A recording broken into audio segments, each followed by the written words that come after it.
Berjalan menuju meja belajarnya, laki-laki ini membawa selembar kertas bersih dan pulpen. Menuliskan sesuatu yang Hasya sendiri tidak tahu, hanya menunggu saja. Apalagi ini? Tanyanya.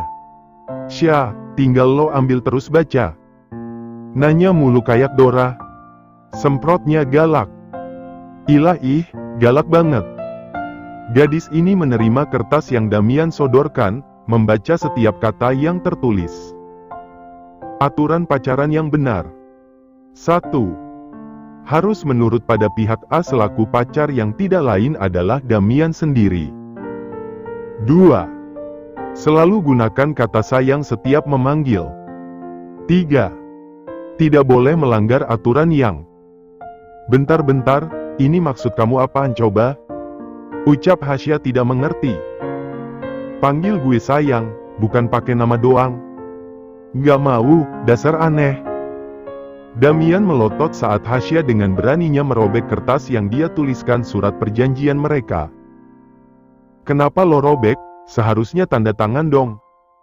Katanya emosi, bahkan napasnya naik turun. Sebenarnya Hasya takut, tapi ya kali pacaran ada surat perjanjiannya. Kamunya aneh-aneh, masa gitu aja perlu aturan. Damian membelakangi Hasya, dalam hati dia terus bergumam untuk tidak marah dan membuat gadis ini ketakutan. Damian. Kedua tangan mungil itu melingkar di pinggangnya. Maaf. Katanya lirih. Damian.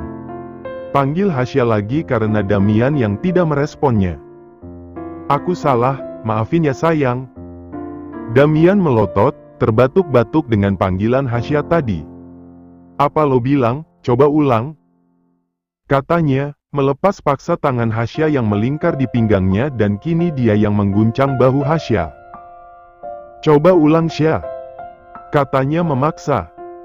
Hasya malu, padahal tadi dia hanya menyebutnya begitu karena terpaksa. Ulang Syah.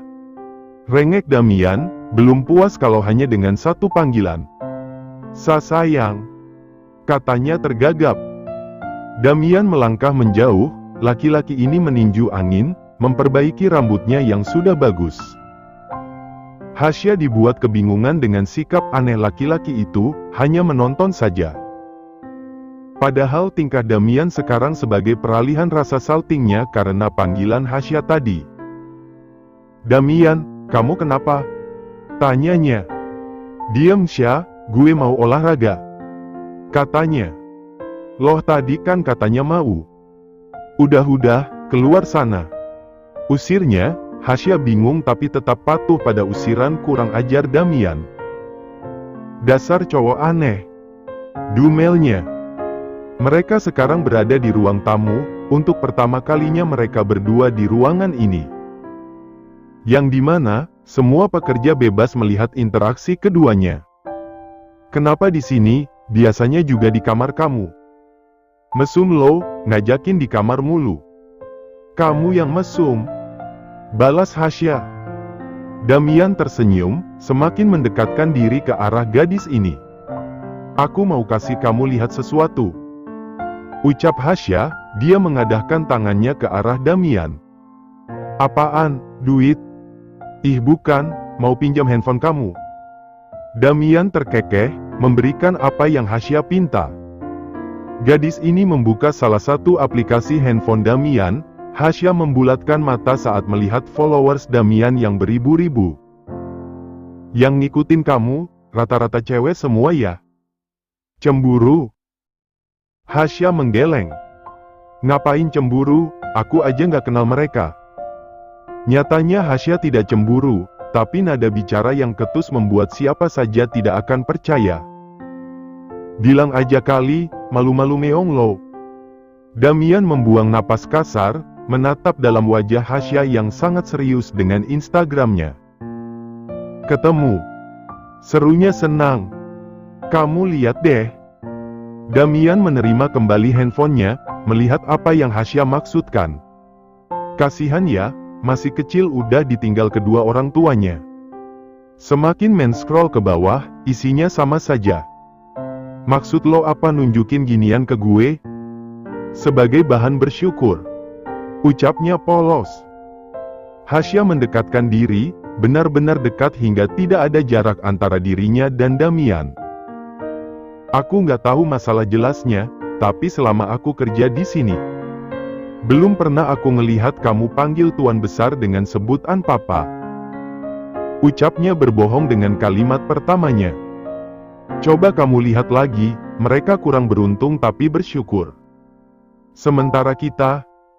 Damian diam, jadi teringat tentang penjual boneka yang dia temukan waktu di lampu merah. Berjuang hidup dengan membawa anaknya. Lo nggak tahu masalahnya Sya? Ucap Damian, melepaskan handphonenya. Masalah apapun itu, durhaka sama orang tua nggak boleh.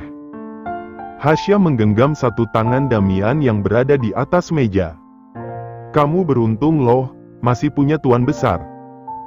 Aku aja yang hidup di panti asuhan, pengen tahu keluargaku nyariin aku nggak, mereka masih hidup nggak, pernah nggak mereka mikirin aku? Damian terenyuh, kata-kata Hasya menamparnya. Padahal bukan kali pertama Damian mendapatkan nasihat seperti ini, tapi kenapa dengan Hasya dia jadi memikirkan posisi ayahnya selama ini? Kalau kamu mau baikan sama Tuan Besar, aku janji bakal nurut sama kamu tanpa banyak komen. Enggak, tanpa gue turutin juga lo pasti bakalan nurut sama gue. Katanya, melepaskan genggaman tangan Hasya. Ila udah sih, nggak bersyukur banget. Ngomong apa lo tadi? Enggak, aku nggak ngomong apa-apa kok. Menggeleng cepat, Hasya menahan senyumnya. Enggak alin gue lo ya. Damian menggelitiki gadis ini, Hasya tertawa keras. Dia tidak suka gelitikan, dan Damian melakukannya. Saat di tengah keromantisan mereka, Abraham datang. Pria parubaya itu duduk manis di atas sofa tunggal. Boleh bergabung? Hasya dan Damian langsung diam, terutama Hasya yang langsung menjaga tingkah. Belum diizinin main duduk aja. Dumel laki-laki ini, Abraham hanya membalasnya dengan senyuman kecil. Hasya berdehem canggung, situasi apa ini? Mimpi apa juga dia sampai harus berada di antara kedua ayah dan anak yang berperang dingin ini? Ayo dimakan, nanti dingin. Ucap Abraham, memecah kecanggungan mereka. Hasya tersenyum kaku, bagaimanapun juga Abraham ini adalah majikannya. Bagaimana bisa dia makan satu meja begini? Damian yang paham akan ketidaknyamanan Hasya memilih duduk di bawah, tahu kalau gadis ini tidak nyaman dengan cara duduk yang terlalu diatur. Damian, kenapa duduk di bawah? Bingung Abraham. Hasya tersenyum canggung, dia menendang kecil paha Damian dengan kakinya. Jangan buat dia tidak nyaman dengan cara hidup yang terlalu diatur. Bu, bukan begitu, ucap Hasya terhenti. Baiklah, kita duduk di bawah kalau begitu. Sudah lama juga tidak merasakannya. Kata Abraham tersenyum. Hasya melirik Damian tajam, kurang ajar. Duduk, mau jadi ratu lo. Ilah, ini juga mau duduk yang bener kok. Abraham tersenyum menatap interaksi kedua anak remaja ini, terlihat lucu. Ayo Hasya dimakan. Kalimatnya buat gue kali, yang belikan gue. Ketus Damian. Yang sopan nggak boleh gitu sama orang tua. Kualat nanti. Ucap Hasya, memukul paha Damian. Jangan ceramah deh, males gue dengernya.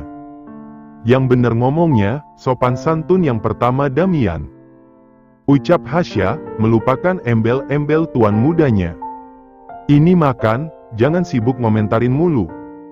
Hasya melotot, mulutnya penuh dengan suapan paksa Damian yang tidak kaleng-kaleng.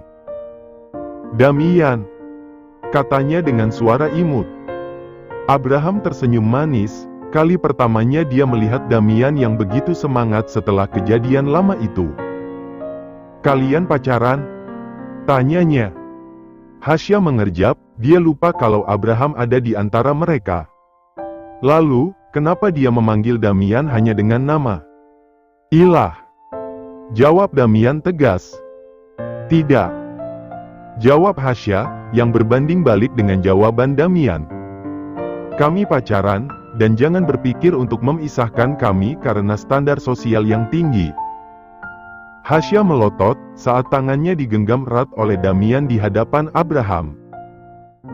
Kemana pikirannya, bagaimana bisa laki-laki ini mengungkapkan hubungan mereka di depan Abraham tanpa ragu sedikit pun? Selamat, Papa senang mendengarnya. Abraham tulus mengatakan, meski tahu endingnya akan begini.